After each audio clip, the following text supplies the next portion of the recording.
I have had several contacts with the Indonesian ambassador in Canberra, and I believe that Indonesia has no intentions whatsoever to take over East Timor by armed aggression. But of course, we have had some incidents along the border area where Indonesian regular troops have been taking active part in fighting against our people.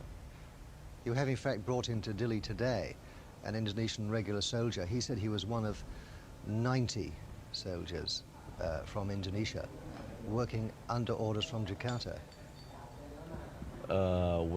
I think this, of course, doesn't indicate that the Indonesian government has decided to involve itself in a large-scale war against East Timor. I believe that these incidents are only initiatives of overzealous Indonesian people. Timor, 640 kilometers off the Australian coast. Until August, an island where nothing much happened, and the only visitors were the odd Australians over for the weekend and hippies following the drug trail. Then, early in August, a right-wing political party, the Timorese Democratic Union, or UDT, staged a coup. They had the backing of the police. It was here at Dili Airport that they set up their headquarters and held out until Fretilin, the Revolutionary Front of Independent East Timor, got the army on their side. They swapped their bows and arrows for automatic weapons, and in the civil war which followed, at least 2,000 people died. This was the village of Colomera in the poorest quarter of Dili. It housed about 5,000 people, and also here was the headquarters of the Timorese National Workers' Union. That's a union which is controlled by Fretilin. On the night of August the 11th, only hours after the original coup, it was surrounded by UDT soldiers and burnt to the ground. This was a pattern which was repeated throughout the country. Fretilin homes were razed, their occupants either fled to the hills or were slaughtered. The civil war is one full of anomalies. Fretilin's greatest threat comes from the Indonesians, who are openly arming the UDT and sending their own troops across the border to attack Fretilin outposts. And yet, over the Indonesian consulate in Dili, the Indonesian flag still flies. And inside the ground, supporters of Apodeti, a third political party which hasn't taken part in the fighting, have sought refuge. Fretilin provides them with food, and normally we saw only a couple of soldiers on guard. On this occasion, Fretilin had been told there were 3 high-ranking UDT members hiding there. Nevertheless, the troops waited patiently outside in case the UDT men should be unwise enough to step onto the road. They've got strict instructions not to infringe Indonesian sovereignty. Not far away in the local military barracks, several hundred UDT supporters are being held. Those who didn't play a major role in the fighting are kept in a compound outside. Fretilin says they'll be released in the next few days.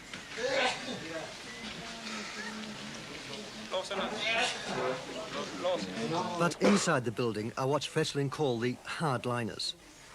The stench of urine and excrement almost bowls one over. The prisoners crowd the corridors, are packed into cells. Almost all of them show signs of having been badly beaten. People like Lieutenant Colonel Magiolo Gouveia, the former Portuguese chief of police. He says he was beaten 6 times a day after his capture.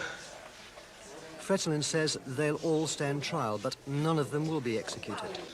Those found guilty will be put to work in the fields so they can become more in touch with the ordinary people. In the comparative luxury of his own room, complete with shower and toilet, is the Revolutionary Front's prize catch, 368-113 Corporal Welly. He says he was serving with the Indonesian 315th Battalion when he was captured. He says, through an interpreter, that he was one of a party of 30 Indonesians from Java taking part in a raid on East Timor. He too had been badly beaten. Fretilin say they want to repatriate him. The man behind the Revolutionary Front is the Political Secretary-General, 26-year-old José Ramos Horta. Like Fretilin's president, vice president and army commander, he trains for the Catholic priesthood and spent several years in a Jesuit seminary.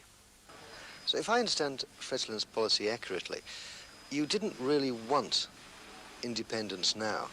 You were going for independence at a much later date. Is this in fact a revolution which came about too soon?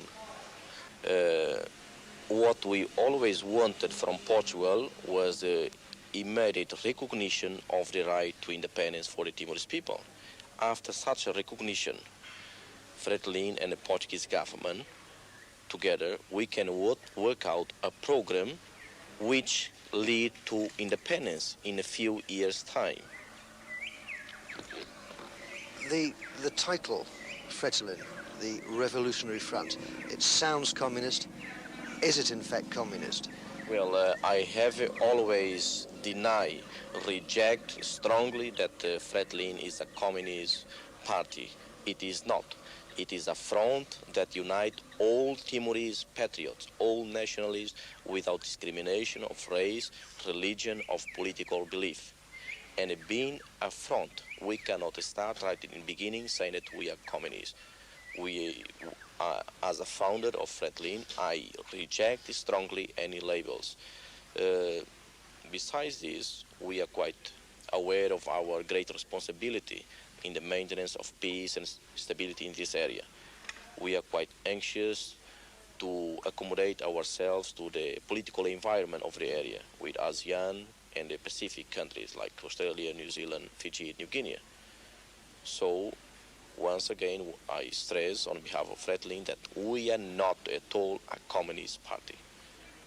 Are you yourself a communist? No, I don't believe in totalitarian systems. I believe in democracy. The UDT coup on August the 11th rather precipitated the whole independence movement. With 90% of the population in Eastern Timor illiterate, do you think that at the moment you are really ready for independence? Well, any colony is always ready for independence, because we believe that independence is the first step towards real freedom, towards real progress. So, because the Portuguese colonialism, dominated East Timor for 500 years, and it has been proved already that colonialism doesn't serve anybody, doesn't serve any country. So we are quite ready for independence.